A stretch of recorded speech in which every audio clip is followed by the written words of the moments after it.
Salut à tous, j'espère que vous allez bien. On est lundi, je vous retrouve donc pour ouvrir cette nouvelle vidéo semaine livresque. Je n'ai pas encore commencé de nouvelles lectures en cours, j'attendais vraiment de pouvoir ouvrir cette vidéo pour en parler avec vous et pour l'attaquer.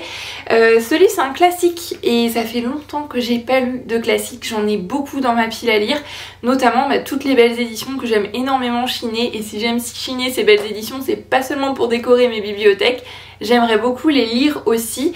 Et là c'est pas une belle édition mais c'est un classique qui me fait très envie quand même, et c'est Vipère au point de Hervé Bazin. Je pense maintenant qu'on peut dire que c'est un classique de la littérature française. Alors au niveau de l'histoire, j'en sais pas grand chose, j'ai vu l'adaptation cinématographique il y a des années de ça et honnêtement j'en garde presque aucun souvenir, si ce n'est un moment du film où les enfants sont en train de taper avec leur couvert sur la table en criant folle coche, ce qui est le surnom de leur maman, qui est un personnage juste détestable au possible, qui est ignoble, qui est empli de méchanceté, et ils l'ont surnommé comme ça il me semble parce que c'est une contraction de folle et de cochon, quelque chose comme ça. Donc voilà, j'en sais pas plus et j'ai hâte de découvrir l'histoire originale avec le livre et ensuite pourquoi pas revisionner le film pour pouvoir faire un petit comparatif des deux. C'est un livre qui est pas très long, il fait à peine 200 pages, moins de 200 pages, donc je me dis qu'il reste 2 jours au mois de février, 100 pages par jour c'est vraiment jouable. Donc je vais tenter, je me mets un petit challenge personnel de le finir avant la fin du mois. C'est une édition par contre qui est assez ancienne, c'est écrit tout petit mais je pense que ça va se lire assez rapidement. Donc voilà, la 4e de couverture nous dit que le livre c'est en grande partie autobiographique et c'est l'histoire de Jean Rezeau qui est surnommé Brasse-Bouillon et de ses frères qui vont nous raconter la vie avec leur mère qui est une femme odieuse qu'ils ont surnommée Folcoche. Voilà, cri de haine et de révolte, ce roman largement autobiographique, le premier d'Hervé Bazin, lui apporta la célébrité et le classa d'emblée parmi les écrivains contemporains les plus lus. Donc moi j'ai hâte, ça va être la première fois il me semble que je lis un livre d'Hervé Bazin. Donc on verra bien ce que ça donne, je me mets le petit challenge personnel de le terminer avant la fin du mois.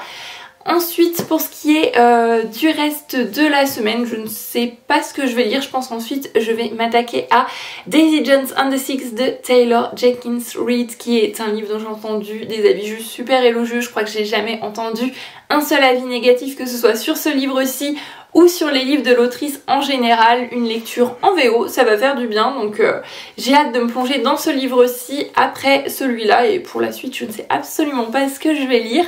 De mercredi à vendredi, on part donc avec mon chéri rendre visite à ma famille en Bretagne, et là-bas il y a un Emmaüs qui est toujours très bien fourni, qui a toujours beaucoup de choix, des livres assez récents, en général je suis toujours de super trouvailles, et on y sera au moment où cet Emmaüs est ouvert, donc j'espère bien qu'on va pouvoir aller y faire un petit tour, et si c'est le cas, eh bien ce sera l'occasion de vous faire un book haul à mon retour. Donc on verra bien, en tous les cas il y aura 2-3 jours pendant lesquels je vais profiter de ma famille, pendant lesquels je vais pas forcément filmer, mais je vous retrouverai jeudi pour vous parler de tout ça et pour vous parler lecture surtout. Maintenant que j'ai ouvert cette vidéo, je vais pouvoir me lancer dans ma lecture. Et bien moi je vous souhaite une très belle journée et je vous dis à très bientôt, à plus tard.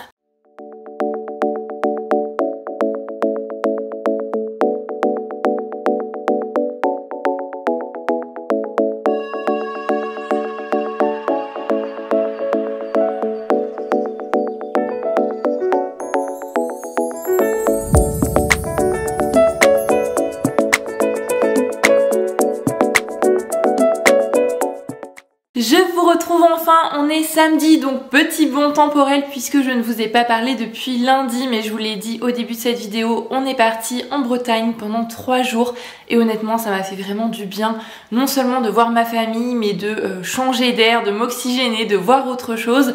Je n'ai pas lu pendant ces 3 jours là et c'est pas grave, j'ai fait plein d'autres choses super chouettes, j'ai passé de très bons moments, je suis très contente de reprendre ma lecture maintenant que je suis rentrée. Donc j'ai commencé Daisy Jones and the Six et je pense que je vous en parlerai dans la vidéo semaine livresse de la semaine prochaine puisque ça va être compliqué là je pense de le terminer avant demain. Mais en tous les cas là je vous retrouve pour vous parler de Vipère au point de Hervé Bazin puisque j'ai réussi mon petit challenge personnel. Je l'ai bien terminé en 2 jours. Je l'ai terminé mardi soir mais après on est parti, j'ai pas forcément eu le temps de vous reprendre pour vous en parler. Donc maintenant que j'ai le temps, il fait beau, je suis posée, coiffée, etc. C'est l'occasion de vous parler de mon avis sur Vipère au point de Hervé Bazin. Eh bien j'ai adoré. Honnêtement, j'ai vraiment adoré cette lecture. Je lui ai mis 4 étoiles sur 5 parce que je suis très difficile quand même et je donne que très rarement 5 étoiles. Mais c'était génial, vraiment j'ai découvert un nouvel auteur dont j'ai envie de lire tous les livres et c'est Hervé Bazin. J'ai adoré l'atmosphère de cette lecture, j'ai adoré la plume, j'ai adoré les personnages. Bref, j'ai passé un super moment de lecture, ça a été une super découverte et maintenant j'ai juste super hâte de revoir l'adaptation cinématographique pour pouvoir comparer les deux. J'ai l'impression qu'il y a 2 adaptations cinématographiques, donc une plus ancienne, une plus récente. Je crois que celle que j'avais déjà vue c'était la plus récente. Peu importe laquelle, je vais les revoir parce que j'ai très envie de comparer l'œuvre originale à l'adaptation et parce que j'ai vraiment envie de retrouver les personnages, de me replonger dans l'univers qui m'a tellement plu dans ce roman. Alors Hervé Bazin, c'est un auteur qui est né en 1911 en Anjou et la plupart de ses livres sont des récits qui sont quand même en grande partie autobiographiques. C'est notamment le cas de Vipère au point qui est son livre le plus connu, qui a eu énormément de succès dans les années 40-50, dans la période après-guerre.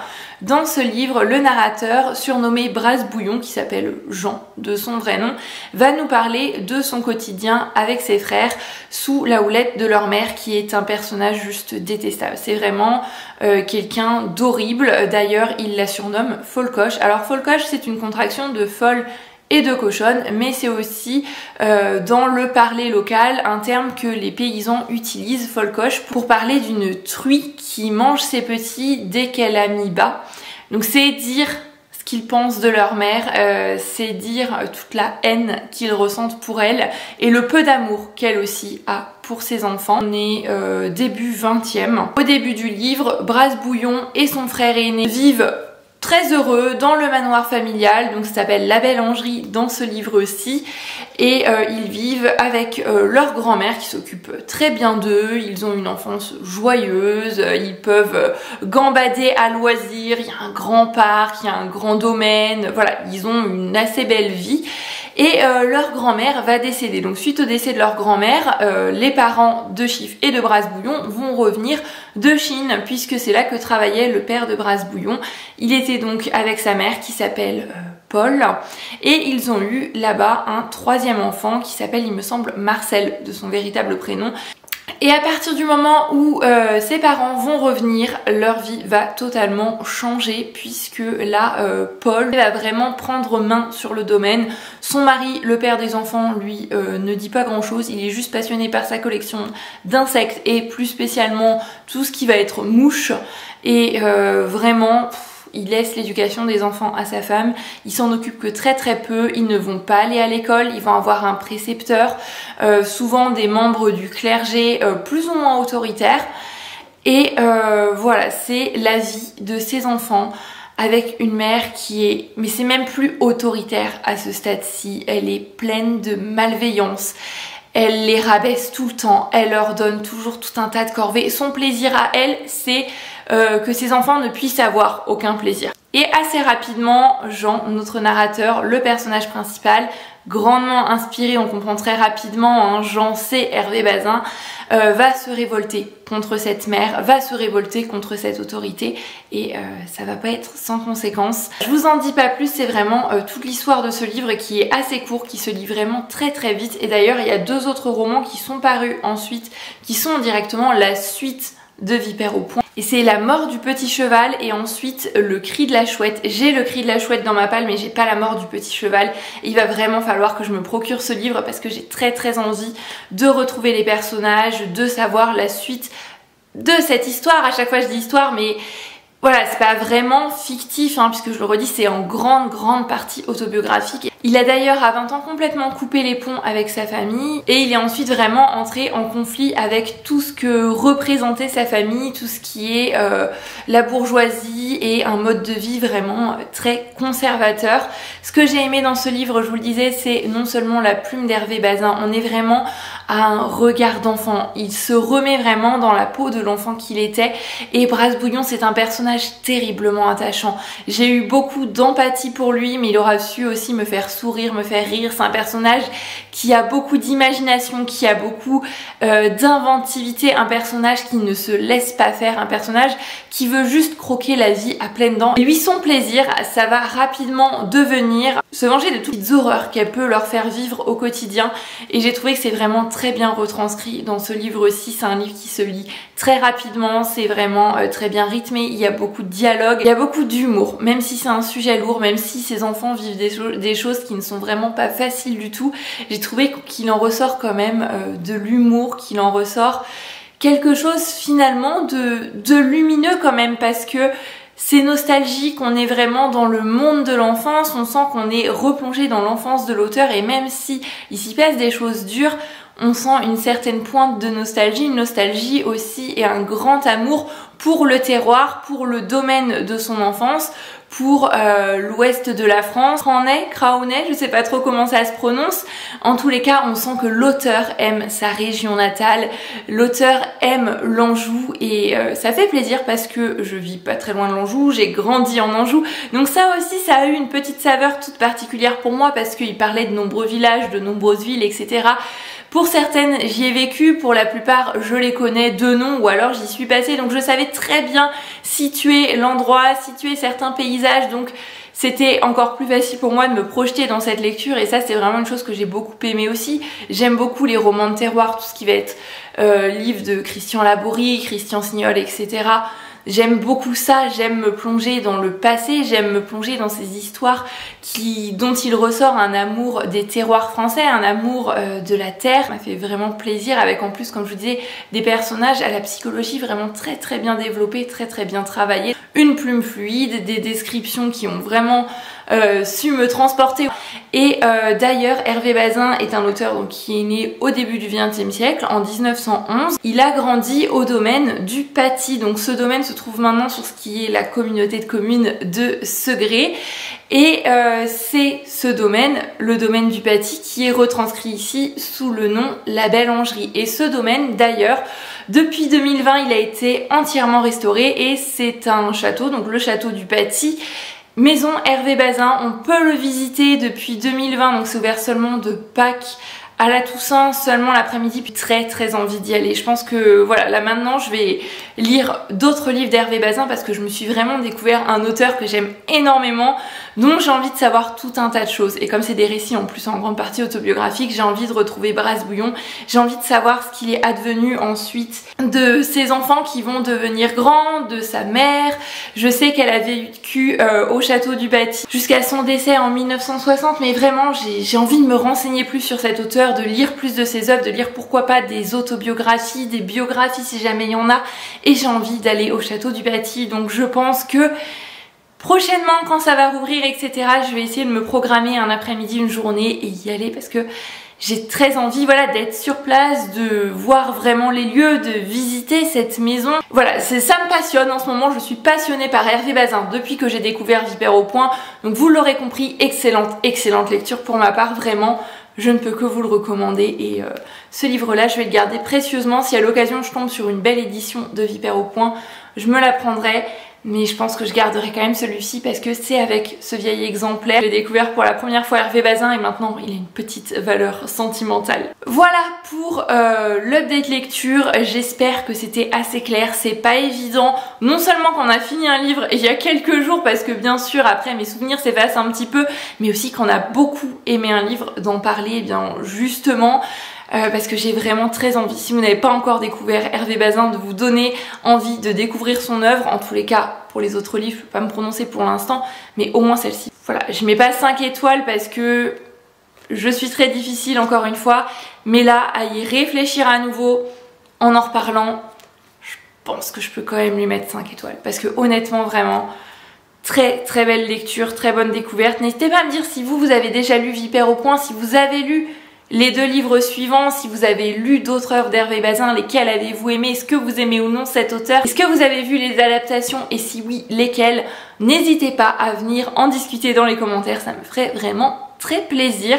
Sur ce, maintenant, si ça vous dit, on peut se faire un petit book haul puisque je vous l'avais dit, je suis allée près de chez mes parents. Il y a un Emmaüs qui est en général assez bien achalandé où je fais toujours de très bonnes trouvailles à très petit prix. Donc là, j'ai pris 7 livres. J'ai été assez raisonnable habituellement, j'en prends vraiment beaucoup plus. C'est arrivé que je ressorte avec 1 voire 2 sacs cabas. Mais là, voilà, c'était pas la journée pour. J'ai pas trouvé énormément de choses. Mais j'ai fait quand même de belles trouvailles. Donc si ça vous dit, je vous montre ça tout de suite. On se fait un petit book haul.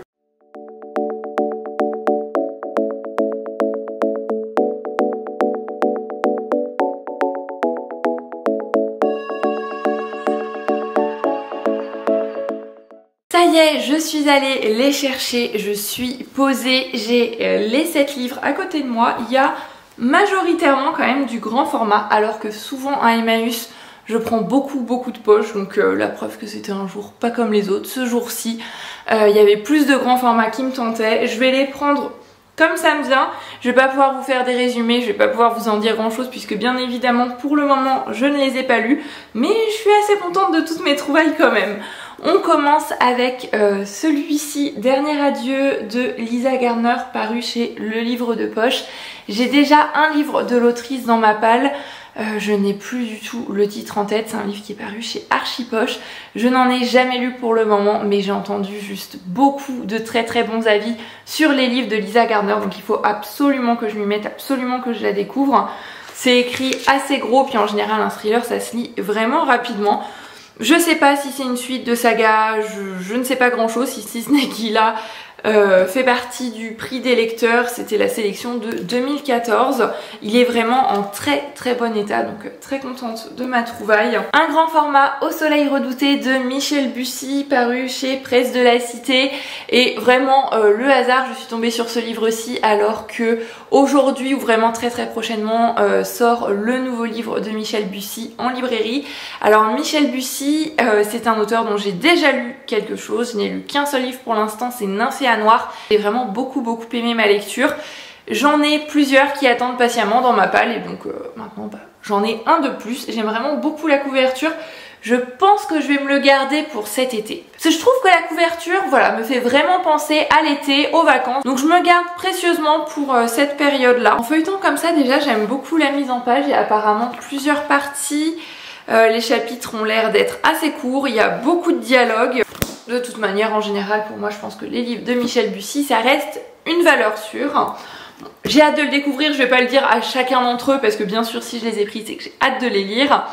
Ensuite, Un été d'ombre et de lumière de Martine Delhomme, paru chez les éditions de Boré dans leur collection Terre de poche, donc leur format poche. Il est vraiment dans un état mais nickel. Je pense que je ne sais même pas s'il a été lu, honnêtement, il est comme neuf, le dos n'est même pas cassé. Alors encore une fois, je ne sais pas du tout de quoi ça parle, je ne connais absolument pas l'autrice, mais je fais vraiment confiance aux éditions de Boré. Je vous disais que j'aime beaucoup les romans de terroir et les éditions de Boré sont spécialisées dans ce domaine. Lors de derniers achats en magasin d'occasion, j'en avais trouvé toute une petite série, donc j'en ai déjà pas mal dans ma bibliothèque, mais celui-ci s'ajoutera, voilà, je vais avoir toute une petite étagère Terre de poche de chez les éditions de Boré, mais je sais qu'en général c'est vraiment voilà la valeur sûre quand j'ai envie d'un roman de terroir. Alors là, cette fois-ci, pour parler un peu typographie, c'est écrit par contre vraiment minuscule, tout serré, les pages sont très fines et c'est un livre qui fait quand même 477 pages et on verra bien ce que ça donne une fois que je l'aurai lu, mais voilà.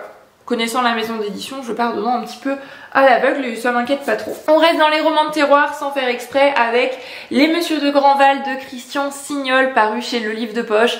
Alors je vous l'ai dit, Christian Signol, c'est un auteur que j'aime énormément, dont je souhaite lire absolument tous les livres. Ça devient maintenant difficile pour moi d'en trouver d'occasion que je n'ai pas encore lorsque je vais dans les magasins comme Emmaüs, Happy Cash, Cash Converter, ce genre de choses, puisque j'en ai beaucoup, certains que j'ai lus, d'autres que j'ai pas encore lus. J'ai plusieurs séries de l'auteur qui attendent patiemment dans ma palle et les tomes qui me manquent, c'est pas toujours évident de les trouver, donc celui-ci c'est un tome 1 je crois et je ne l'avais pas, donc j'ai pas la suite pour l'instant mais j'ai au moins le premier tome. Bon, j'ai d'autres séries de l'auteur à lire avant de me lancer dans celle-ci, mais au moins celui-ci maintenant je l'ai. C'est pas la couverture que je préfère, la police d'écriture choisie pour le nom de l'auteur, etc. C'est pas les versions Christian Signol chez le livre de poche que je préfère, mais bon, le texte reste le même. Contente de ma trouvaille aussi avec un livre de chez France Loisirs, La Galerie des Jalousies de Marie-Bernadette Dupuis. C'est le tome 3. J'avais trouvé le tome 1 en boîte à livres il y a quelques temps maintenant, je ne l'ai pas encore lu. Et je sais que ma grand-mère est une grande fan de Marie-Bernadette Dupuis. Je collectionne les livres de nombreux auteurs, Christian Signol, Marie Guinness Clark par exemple, mais elle c'est vraiment les livres de Marie-Bernadette Dupuis, elle en a beaucoup. Et pour l'instant elle n'a pas encore cette série, trouve comme ça petit à petit au fur et à mesure. J'ai le tome 1, le tome 3, il faudrait que j'arrive à mettre la main sur le tome 2 à l'occasion, ça va peut-être venir. Et je vais les lire, une fois que je les aurai lus, je vais lui offrir et je sais qu'elle sera très contente parce que je suis sûre et certaine que pour le moment elle n'a pas cette série-ci encore. Et il y a un autre livre d'ailleurs de Marie-Bernadette Dupuis dont je vais vous parler juste après, que j'ai trouvé également, qu'elle n'a pas. Mais vraiment très bonne trouvaille, il est en très bon état. Maintenant il ne me reste plus qu'à trouver le tome 2. Et l'autre livre de Marie-Bernadette Dupuis qu'elle n'a pas encore, que j'ai trouvé, c'est Les Feux de Noël. Celui-ci, je vais peut-être lui offrir avant et lui emprunter au moment de Noël. Je pense que ça va finir comme ça. Il a l'air de se lire vraiment rapidement, hein. C'est paru chez Calman Levy, il y a beaucoup de dialogues, c'est écrit assez gros, il est pas très épais en général. Moi en tout cas, les livres de Marie-Bernadette Dupuis, je les dévore, c'est une autrice que j'aime beaucoup, dont je veux lire tous les livres également. J'ai vraiment beaucoup d'auteurs comme ça, chouchou, dont j'ai envie de manquer aucune parution, parce que je sais qu'en prenant les livres de ces auteurs là, c'est vraiment une valeur sûre, il y a très peu de chances que je sois déçue. Et en général, je vais tout simplement aller piocher dans sa bibliothèque.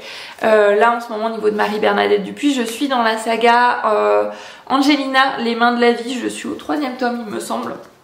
Donc il faudrait que je lui emprunte la suite pour avancer. Et le dernier livre que j'ai donc trouvé à Emmaüs, et là vraiment je m'y attendais absolument pas puisque c'est un grand format, il est paru en 2021 donc il est quand même assez récent. C'est La toute petite reine de Agnès Ledig, paru chez Flammarion, donc il était à 3 € et normalement il est à 21,90 € donc vraiment très bonne affaire. J'aime beaucoup Agnès Ledig, vous vous en doutez, elle est aussi sur cette fameuse liste d'auteurs. Pour l'instant j'ai dû lire 2 livres de l'autrice il me semble, pas mal dans ma palle, et celui-ci je ne l'avais pas encore, en plus il est vraiment récent donc je m'attendais pas du tout à le trouver à Emmaüs, donc très contente de ma trouvaille. C'est d'ailleurs le premier livre que j'ai mis dans mon sac, le premier livre que j'ai vu sur l'étagère.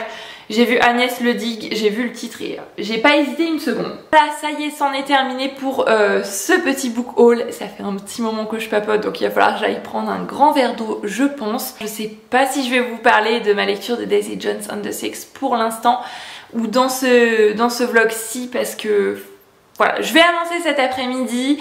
Je vais avancer un petit peu demain, puis on verra bien où j'en suis dans ma lecture. Si je l'ai terminé, je vous en parlerai. Si je l'ai pas terminé, c'est pas grave, je vous en parlerai la semaine prochaine, parce que j'ai pas franchement envie de faire des updates lecture, des avis lecture un petit peu à cheval sur 2 vlogs comme ça. Donc je verrai comment je m'organise à ce niveau-ci. Sur ce, eh bien, moi je vais commencer à aller monter cette vidéo et je vous dis à plus tard. Et ça y est, on est dimanche, je vous retrouve donc pour enfin clôturer cette vidéo semaine livresque qui aura été vraiment plus courte que les précédentes. Donc là j'ai pas tout monté, je sais pas combien de temps elle dure exactement, mais je sais qu'elle est très courte. J'espère tout de même qu'elle vous aura plu. Je vous parlerai de mon avis de Daisy Jones and the Six de Taylor Jenkins Reid dans la prochaine vidéo semaine livresque, puisque je n'en ai même pas lu la moitié pour l'instant et j'ai vraiment pas envie de partager mon avis comme ça à cheval sur 2 vidéos. Donc la semaine prochaine je vous parlerai de ça. Pour l'instant je peux vous dire que je passe un très bon moment de lecture. J'espère encore une fois que cette vidéo vous aura plu. N'hésitez pas comme d'habitude à mettre un petit pouce vers le haut, c'est pas grand chose mais ça fait plaisir, ça motive, ça soutient la chaîne. À venir commenter, papoter avec moi dans les commentaires, notamment sur Hervé Bazin, sur Vipère au Point, ce que vous avez déjà lu des livres de cet auteur, vos meilleures lectures du mois de février. N'hésitez pas à venir discuter, papoter avec moi par ici, ça me fait toujours plaisir, chaud au cœur. N'hésitez pas aussi, si l'envie vous en dit, de partager la vidéo sur vos réseaux, etc. Ça aussi, ça aide beaucoup, ça motive et ça soutient la chaîne. Bref, sur ce, je vous souhaite souhaite une très belle journée, nuit, soirée, quel que soit le moment auquel vous regardez cette vidéo, je vais aller m'atteler au montage. Je vous souhaite bien évidemment de très belles lectures. Et pour ma part, eh bien, je vous dis à très bientôt sur la chaîne Booktube pour une nouvelle vidéo. Prenez grand soin de vous, bye bye.